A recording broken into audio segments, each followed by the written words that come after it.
My guest today is Natalia Dorfman, CEO and co-founder of Kita. Kita is a carbon insurance specialist with a focus on de-risking transactions in the carbon markets. Natalia and I speak about the important role played by insurance in helping to de-risk not only transactions, but to increase scale and unlock finance in carbon markets.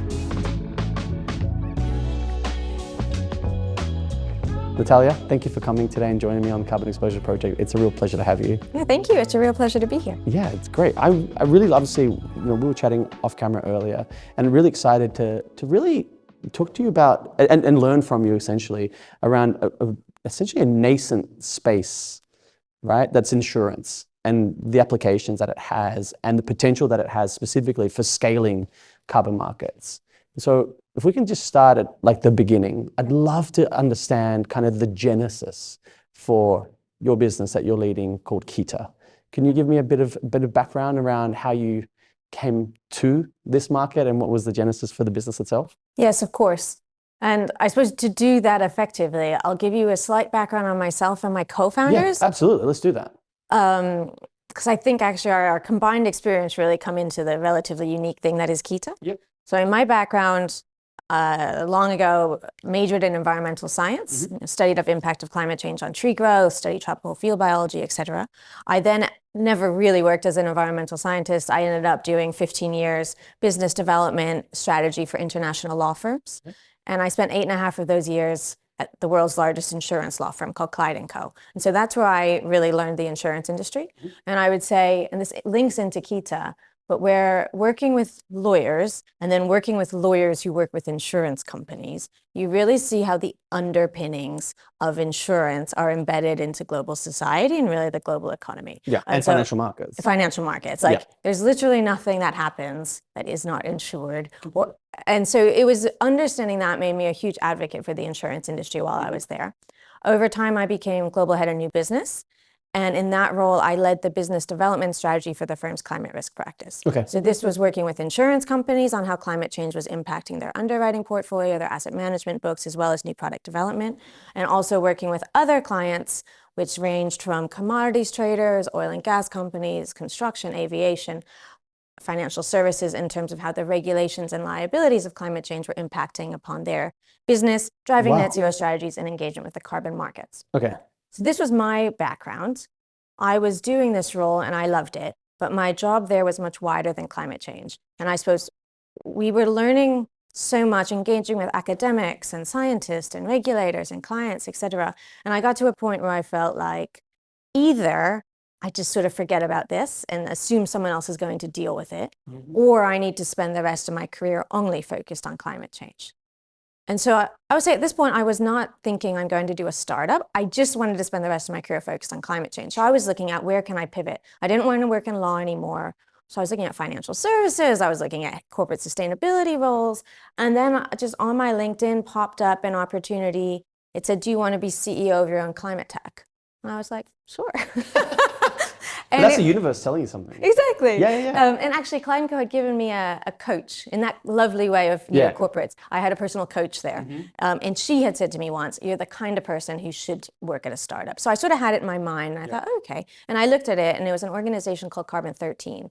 So it was a venture builder for climate tech startups headquartered in Cambridge. And their ethos was, can we build financially successful companies, but where success isn't just measured on financial metrics, it's also measured on how much carbon dioxide can you capture from the atmosphere. Great. The impact side. Fabulous. Exactly. Yeah. And so I applied.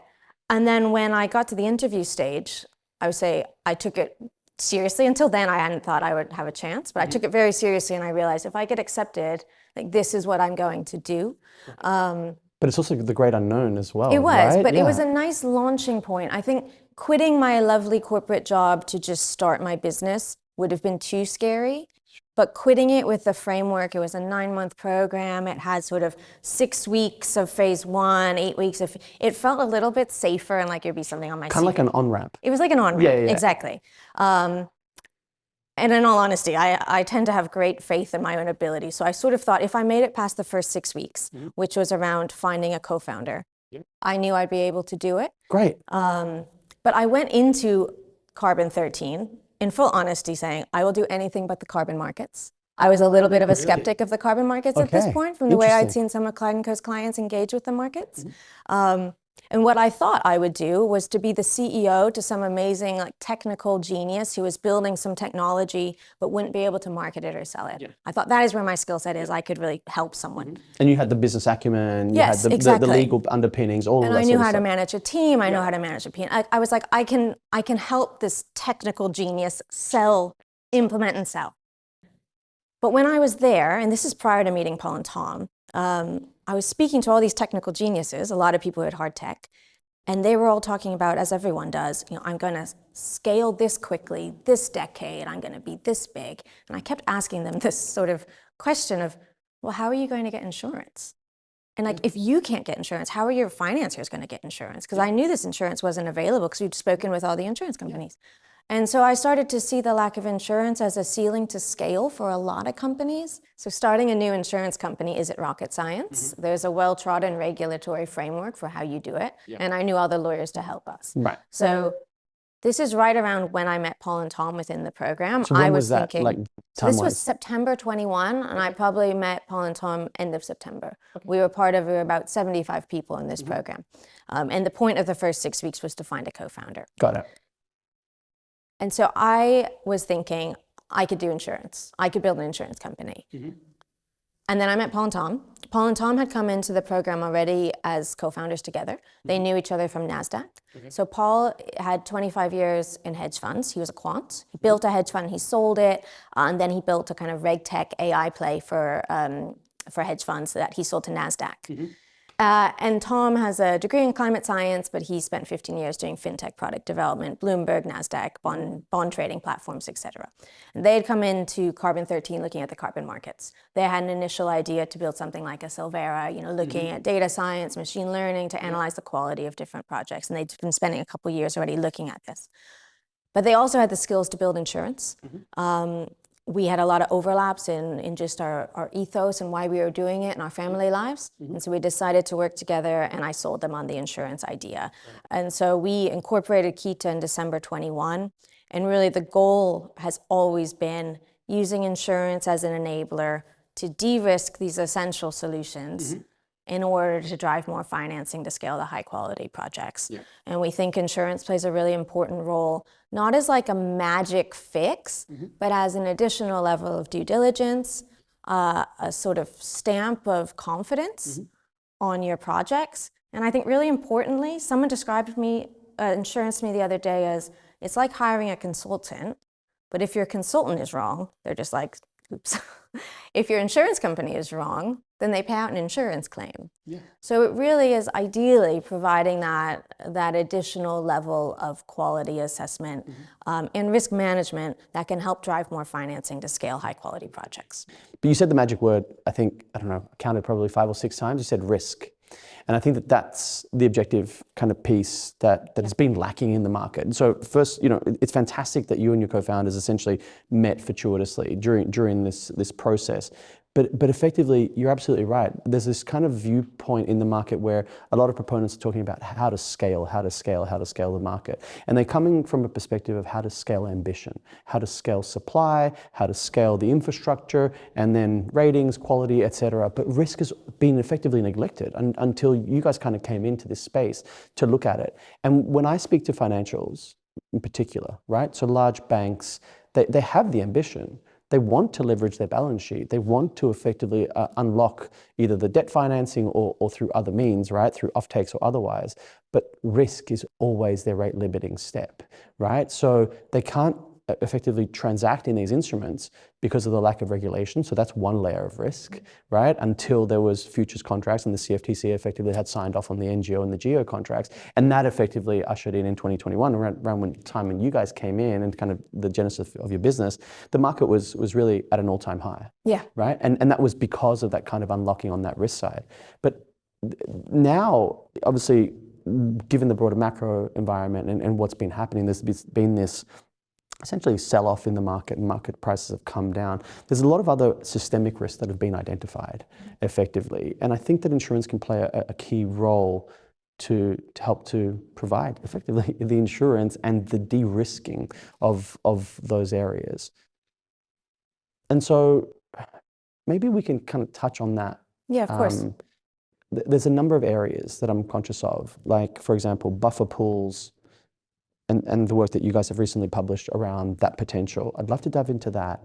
And then other areas where insurance could be applied, Okay. right? So maybe, have a drink and then we can come back and unpack that. What do you think? Yeah, let's do it. All right, let's do it. I shall have a drink. This is lovely. Yeah, great.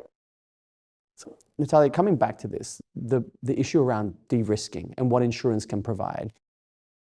There's an obvious kind of purpose for insurance. I kind of touched on it a little bit around the financial side, helping the financial and especially the capital to effectively be deployed, right? Because the familiarity and just the requirement that a lot of financials have for insurance, like you said, around the risk, of an event. If you said, I think if an insurance company gets it wrong, they at least pay out. Yes, right? yes. And so that's obvious. But I want to kind of bring it into the granular, if you'll indulge me, around the use cases for insurance as it relates to carbon markets. Because I don't want to kind of project here, and I really want to understand the specifics. Of course. Would you expand on that for me, please? So yes, and feel free, obviously, to jump in because there's so much I can cover in the kind of risk space, and I get so excited talking about it. Let's go. Let me just overall say, I think often people talk about risk like it's a bad thing. Mm-hmm. I would say risk is an unavoidable thing. Yeah. Like in anything that we do, right? Walking outside, I could get hit by a car. Yep. Any single market in the world that all of us engage in has risk, right? So risk in and of itself is not a bad thing. Risk without parameters is where risk isn't risk anymore, it's just uncertainty. So I think uncertainty is a bad thing. Risk, if managed well, actually is an opportunity. And there are obviously plenty of companies and industries out there that actually very much focus on the management of risk, because if you manage risk well, you can make a lot of money out of it, right? That's hedge funds, that's insurance, that's asset management, et cetera. So that's sort of macro point. Risk is not a bad thing. Second, and I will get into the details of insurance and carbon, but let me just give it's really important that you highlight that point, that risk is a natural component of life. It's just a natural And financial markets and in any asset class, risk is a quotient that's in there, and essentially risk management tools are what help to effectively future-proof those industries. Yes, right? exactly. You need to be able to identify it, quantify it, manage it, and then actually risk isn't a bad thing.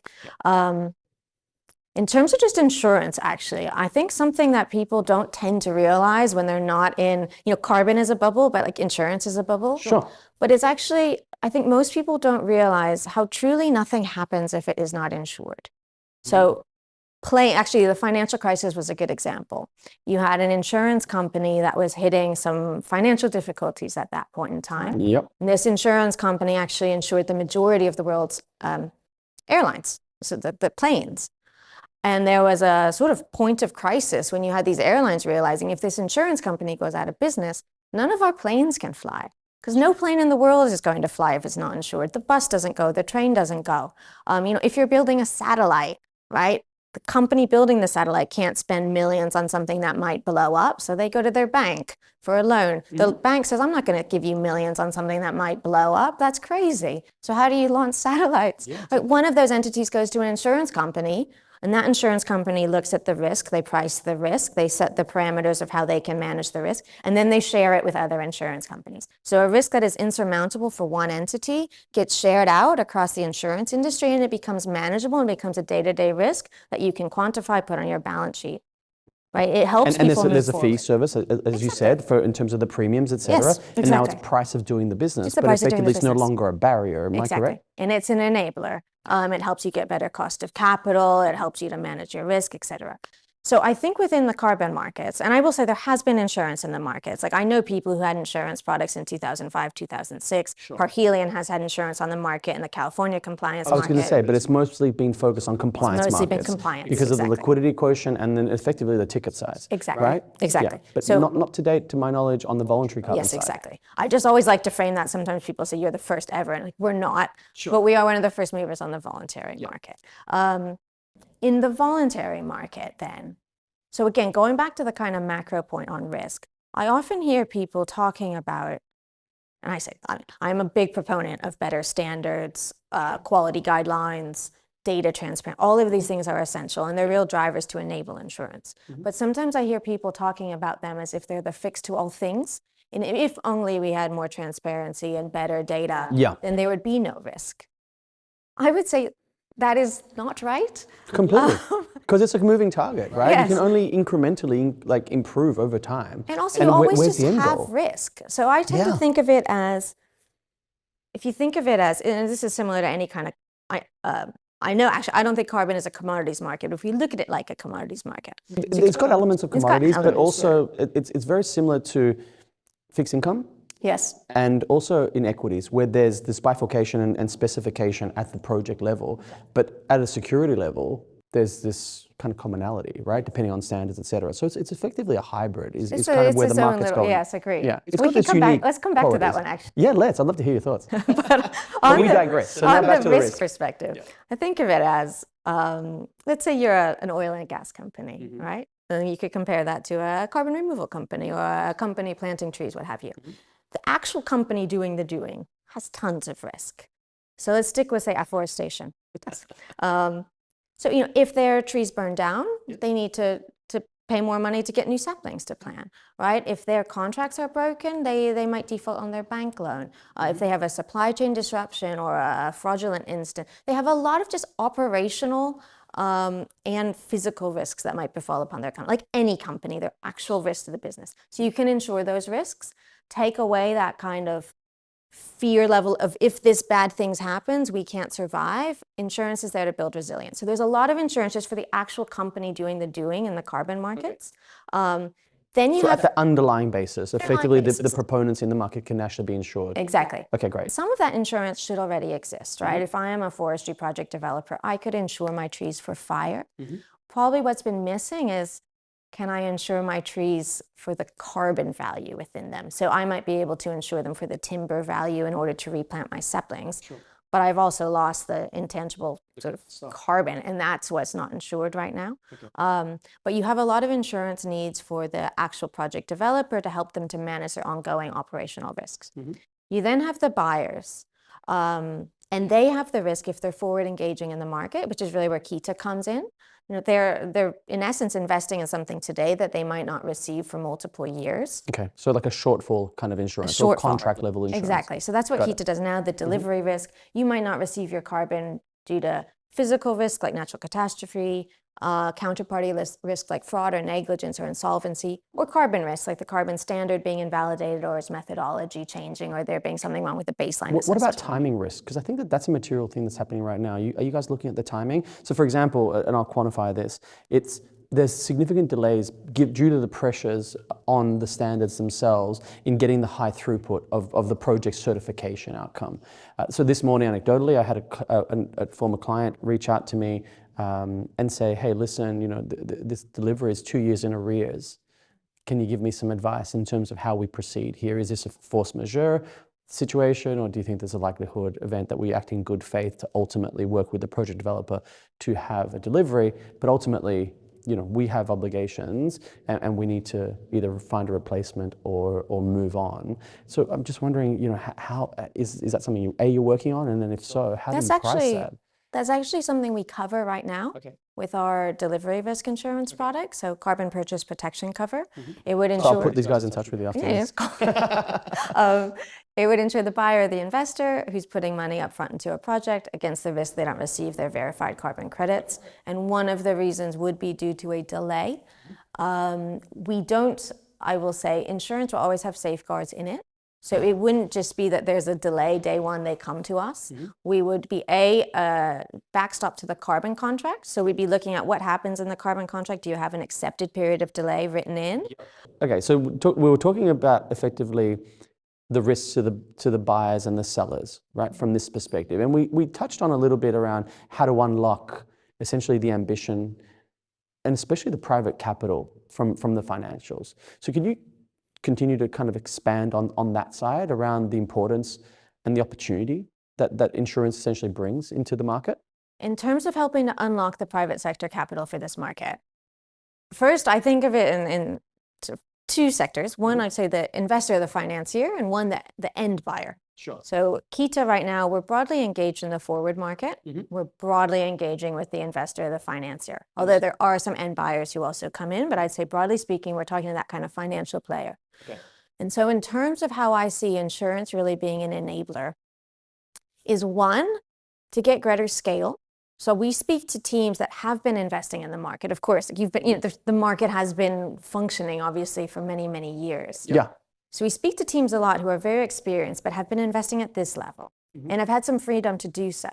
But now with greater scrutiny on the market and also their investment sizes getting bigger or their portfolios as a whole being quite sizable, we see them needing to take their investments to their risk team, finance team, ops team. And these are the teams internally that aren't bought into the carbon markets.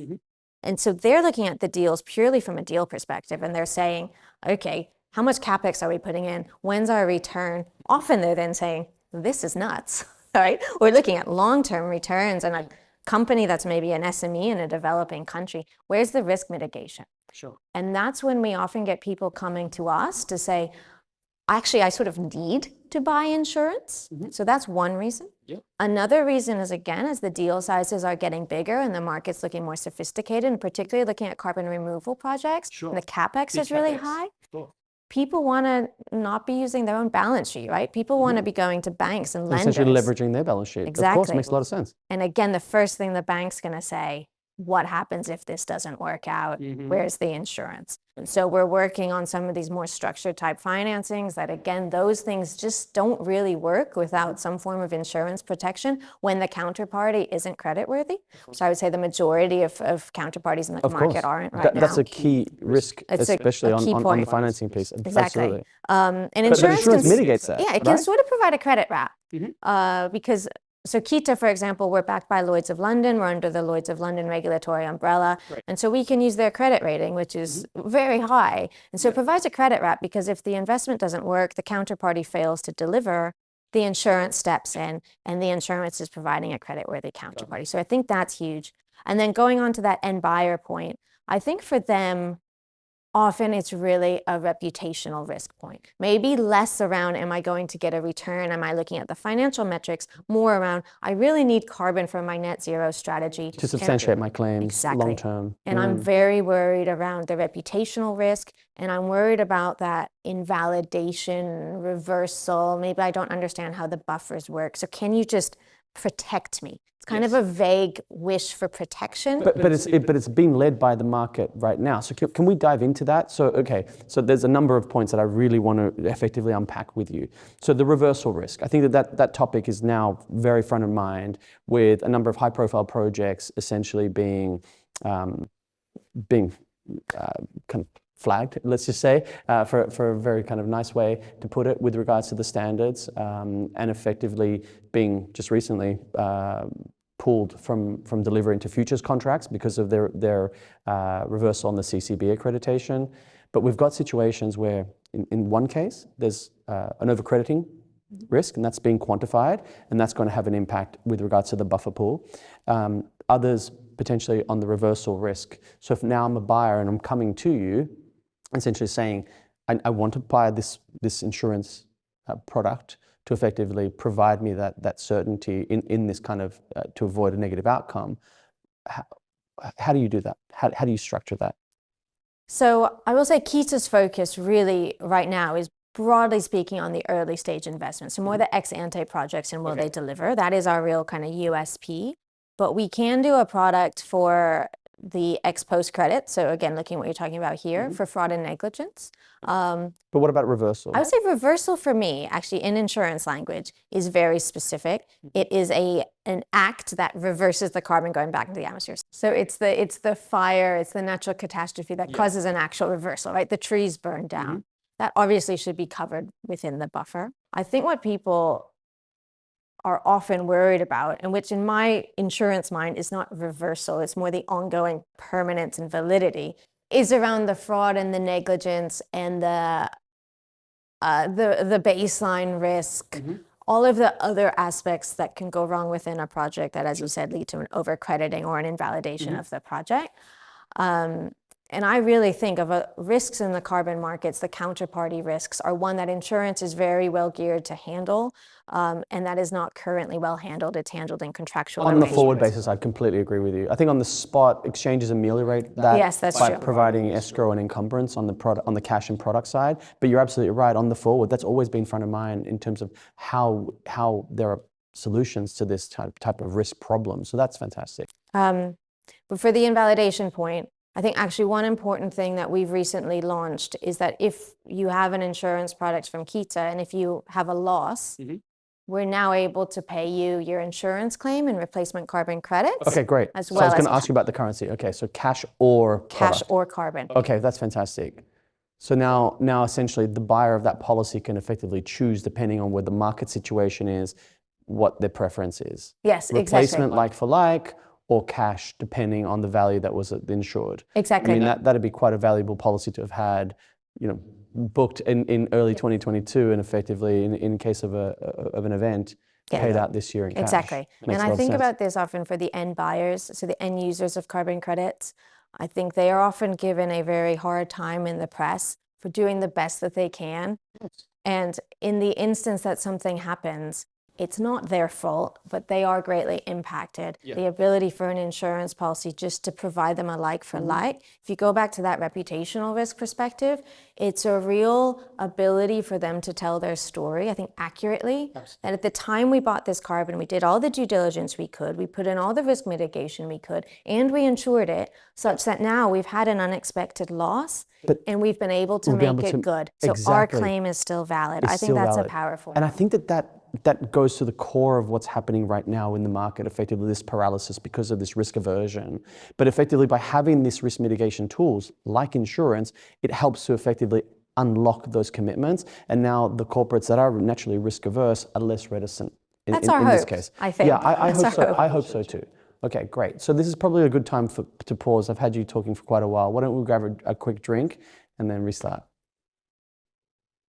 Want to kind of dive a little bit deeper, if you'll indulge me, on, we talked about the importance of insurance and this as a wrapper in terms of credit, in terms of the reversal. We talked about this kind of holistic need for insurance. I want to do a sort of dive at the portfolio level. And I think portfolio could mean different things to different proponents depending on where you're situated. So let's talk about it from a lens perspective, right? So I'm the buyer. Question is, can you insure my portfolio? And I'll quantify this or qualify it. It's that my portfolio is constructed of multiple different project types with potentially various different risks. And so, as you just mentioned earlier, I'm acting voluntarily and I'm acting in best faith. I've done some due diligence. I've structured my portfolio spot, potentially forward, whatever the terms might be. And then down the line, there could be a reversal risk or some other risk that's identified. Can we look at it from that perspective in terms of the portfolio insurance perspective for the buyer itself? Yes, of course. And so, again, going to sort of macro point, one, insurance companies love a portfolio for two reasons.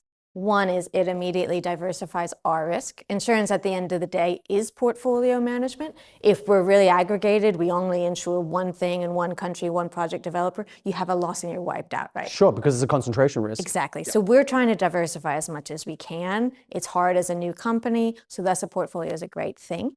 The second point on portfolios, particularly for a new insurance market such as this one, is we take on the risk that people bring us their worst project, right? These ones are fine. This one I'm a little bit concerned about, so I'm going to take that one to the insurance company. So that is a risk we just need to manage and try and feel comfortable with, which we can do via due diligence of do we think this is a good project or not? But when you look at someone's portfolio, it takes away that adverse selection risk. Of course. So that's the other positive. The mitigation of the bias risk. Exactly, the bias risk is taken away. So we're not just potentially getting your worst project. We're looking at all of your projects. And now you're not having geographic risk, political risk, counterparty risk, all those other things they're at least diversified. Yeah, exactly. They're diversified. And so if you have one event, effectively, it's like in just portfolio management, effectively, on the asset side, you effectively, kind of ameliorate any sort I would of say the events. only thing that you can potentially have aggregated in a portfolio in the carbon markets is carbon standard risk And this is largely because Vera is so dominant in the market. You could have a portfolio that is 99% Vera. And so if we ensure the carbon standard methodology, you're potentially aggregated there. And so that is the So one you have a thing we might need concentration to with manage. regards to representation of the standard. Potentially. Okay, but that's really interesting. So then that kind of leads into another lens of the portfolio. And you said insurance is essentially a portfolio art, effectively, right? So now talking about the standards themselves and the buffer pools, right? So that's another portfolio. Yep. Correct? Yep. Yeah, of course. And actually, I didn't answer your question on the types of portfolios because you're right. You have your end users that have a portfolio of credits that in essence they're using, or they've retired. You have your asset managers or financiers that have a portfolio of credits and their investments. Some of them might be ex ante, some of right? So you have a different kind of level of portfolio risk there. So the corporates are essentially buying it for a purpose with regards to retirement, and then the asset managers are effectively investing and holding these as holding an instruments asset. Yeah, to be exactly. able to Exactly. ultimately provide liquidity to the market. You also have the project developers, right? They often hold back their own portfolio of credits from their own projects. If they don't need the finances today, they can hold it and wait for a higher price. And then finally, the point that you referenced there, of course, the buffers, which in our mind, a buffer is in essence a portfolio. And so I think the buffers are a very interesting space for the insurance industry. Like you referenced earlier, Kita did a report earlier this year on how insurance can interact with the carbon buffers within the VCM. My perspective on this right now is that there's a lot of space where this can go. Right? I actually think there's insurance analogies in other markets. For example, in the UK, for flood insurance, the sort of government backstop for a risk that can be a macro risk. So there's potential with carbon standards and buffers for governments plus private insurance to come in and potentially play a supportive role. I think that's a future point. I think where we have engaged with carbon standards right now, for example, we recently announced our LOI with Ecosystem Restoration Standard. I saw that only 2 days ago. Yes, it's very exciting. But where we have worked with buffers is, again, I'll segment them into two. One is your new buffer. One is your established existing buffer. Sure. Your new buffer is, broadly speaking, looking at a scale-up risk. What if they don't hit the critical mass that they need in order to provide their users the safeguard that actually I am handling reversal? We're big enough. So in the early days, you have kind of in essence, a delivery risk. Will their project actually put any credits into this buffer? You're also helping them with a market confidence risk, with people saying, well, what happens if you go out of business? What if I take a bet on you? What happens if you don't succeed? What happens to my credits? And so insurance... And that's a material risk, especially as you start looking over the tail end of a long-term contract. Yeah, of course. Right? Like you said, you're not focusing on the spot side, but necessarily on the financing piece around the forward. The risk is priced differently at 3 years to 5 years to 10 years, and then on the tail end at 30 years. It's a different thing. Because like you said, what is the potential risk of that entity, let's say the project developer, being around for 30 years because of balance sheet risk, et cetera? And so that is a space where insurance can come in. I'd say what we would think about is any buffer, whether you're new or established, will have each year an expected amount of loss, right? You have the potential, if you model it, to have some bad years. It might be a one-off terrible year, or it might be a run of bad years. But when you do your modeling, you always will have the potential of an unexpected run of bad events that wipes you out. What you want to look at is where that risk starts to come in of you getting wiped out, and that's where you want your insurance. So as a backstop to prevent you from that catastrophic risk, that is an outlier risk, what could happen and that you couldn't handle. Sort of like, again, a wrap of protection on your buffer. For the new buffer, it gives you that credibility in the market and helps you to get to that critical mass. And for an established buffer, it helps you against the risk that some of your projects fail in an unexpected way on a given year. It provides you that credibility.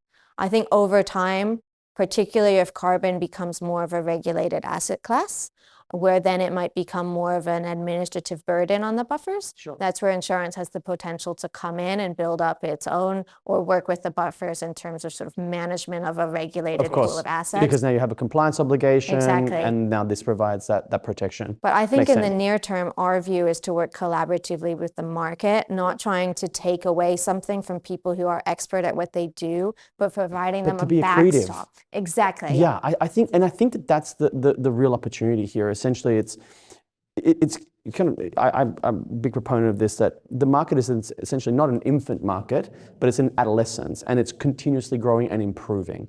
And the inclusion of sophisticated solutions like insurance is really critical, and we touch base on this around this potential for scale, but it's how we future-proof the industry long term, and it's how the asset class becomes established as an asset class, right? So I think that that's a really optimistic point to end on. I'd love to get your input on that last kind of component around how, what are your hopes effectively for insurance to unlock as the market continues to evolve from this kind of voluntary paradigm towards this kind of intersection with, let's say, Paris Agreement and when working with governments, et cetera? So, because going back to what I said at the beginning when I did my intro, I worked in legal for 15 years. Yeah. I am a huge proponent of the underpinnings of a market being right. Yeah. I think insurance, as well as contracts, ratings, these are the MRV, these are the underpinnings of the carbon markets. Yeah, foundational elements. Foundational, whether it's VCM or Article 6, they're foundational. And right now, I think they're not quite right. And that's causing all sorts of problems. What I would actually really like from the insurance perspective is to get insurance to a point where clients have options, where the risk and the price is well understood. Yep. And I think it will become a completely normal part of the market, such that it will be so boring you would never have me on a podcast to talk about it. And I think that's when it is successful, because it is just part and parcel. It's priced in, but it's providing risk mitigation, whether you're the project developer or the buyer or the investor or the buffer. It's just there. Mm-hmm. And I think it's an essential part of providing that backstop, because this will always be a market with risk. And again, risk is not a bad thing if it's handled correctly. And I think we can be key to helping the market handle that risk more effectively, and that will unlock more finance. I think that's fantastic. And essentially I think your assessment is a sobering one, excuse the pun, but it is correct that the foundations need to be robust enough for it to hold and support the market long term. And so I think having that component is really essential, and I'm really hopeful for that future. So thank you so much, and I do hope to challenge you on that, and hope to have you back on the podcast sometime down the line, even though it is boring. Hopefully not. Hopefully I can make it a little bit less boring. Thank you very much for having me. Thank you so much. Really appreciate it.